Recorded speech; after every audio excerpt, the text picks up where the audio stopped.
team, your school. This is Channel 3's Friday Night Frenzy. From our broadcast studio in Rocky Hill, welcome to the spring season debut of Friday Night Frenzy right here on Channel 3. Thank you so much for joining us for another fun season of FNF. I'm Dan Booth. I'm Mark Robbins. We're going to be bringing you highlights from baseball, softball, boys and girls lacrosse. We're going to talk volleyball as well all spring long. And tonight we begin with our FNF Game of the Week, a boys lacrosse matchup from Burlington as Lewis Mills hosted Suffield. And it's a pretty important game for both the Spartans of Lewis Mills and those Wildcats from Suffield, who strike first less than 2 minutes in. Junior Carter Skirmahorn with a bouncer to make it 1-0 Suffield. Then the Hopkins boys took over. Sophomores, identical twins, in fact. Christopher with the goal from the feed from Owen Staunton. And then watch Aiden Hopkins showing you strength, agility, accuracy, splitting the double team and scoring. Suffield jumped out to a 4-0 second quarter lead. Aiden Hopkins had a big day. Just like his brother, who had 3 goals, Aiden had 4, in fact, as Suffield builds an 8-2 third quarter advantage. Lewis Mills rallying a bit in the second half. Will Green with a goal. He had a couple of them in this one. The Spartans pulled it within 3 late at 8-5, but that is your final. Suffield improves to 4-1 with a win, and afterward, you can't tell them apart without a program.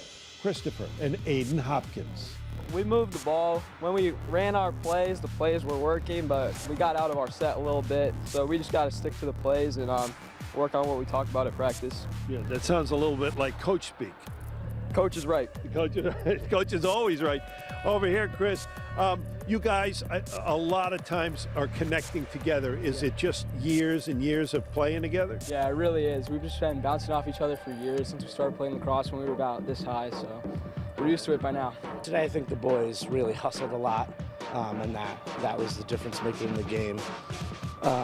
Just kind of slowing the ball down when we ran our offense and we didn't rush through things. That's when we found success.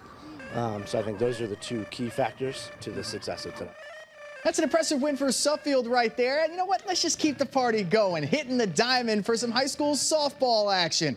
Let's slide over to Willimantic, where we had a wild game on a windy day with the Wyndham Whippets taking on East Windsor. The Panthers were here to play early on the top of the first with 1 on. Isabel Bancroft is up at the plate, and she hits this missile on the ground down the first base line. That's a fair ball that rolled all the way into the right field corner.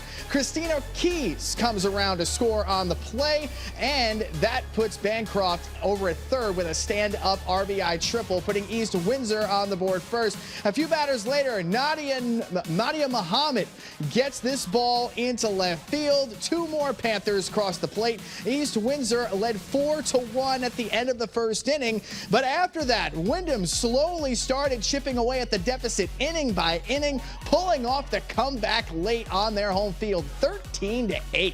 About 8 miles north, the Coventry Patriots hit the diamond to face East Hampton. In the bottom of the 4th inning, the catcher, Brooke Bluen, smashes this ball off the bottom of the fence and left. 2 Patriots come around to score on the play, extending Coventry's big lead. Later on in the inning, with a runner on second, Lily Boisvert is up at the dish, and she hits a laser past the third baseman in the left. They don't call it the hot corner for nothing. That's another run for the Patriots. Their bats were on fire in this game. In the next half inning, Kendall Jump is up there, and she jump starts the Bell Ringers offense with a single up the middle that eventually led to a score for their first run. But sadly for East Hampton, 1 run just wasn't enough because Coventry ended this one after 5, 13-1. Mark, back to you.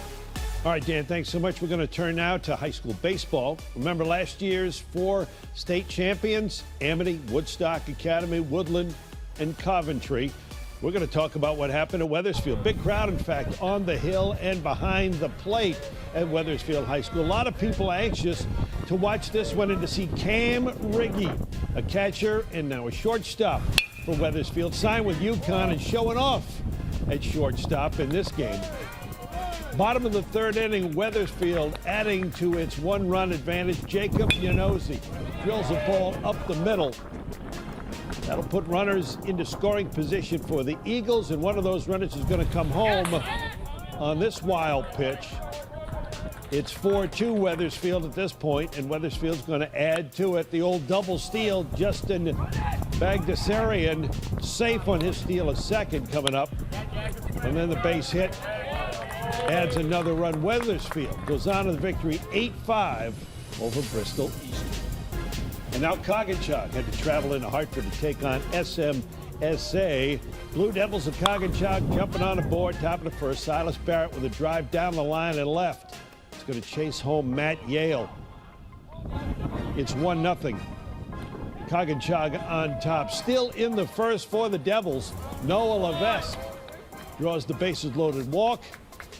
That'll bring home another run to make it 2-0. Here comes SMSA. Bottom of the second, Elijah Stewart singles up the middle, knocking in one run, but the Blue Devil defense does a good job on the relay, and they got a runner trapped between third and home. That'll take care of that. Coggins-Chog with the advantage and adding to the lead in the fourth. Ethan Cole, solid single to left.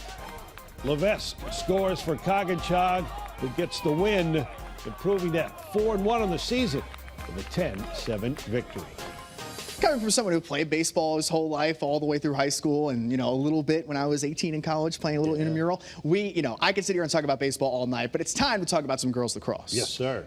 All right, we'll talk about the teams that won the state title a year ago: New Canaan, Massac, New Fairfield, and Laurelton Hall. Meanwhile, Rocky Hill taking on Middletown, and the Terriers are having a lot of fun at home in this one. In transition, Sydney Ucello to the sophomore Charlotte Dowler.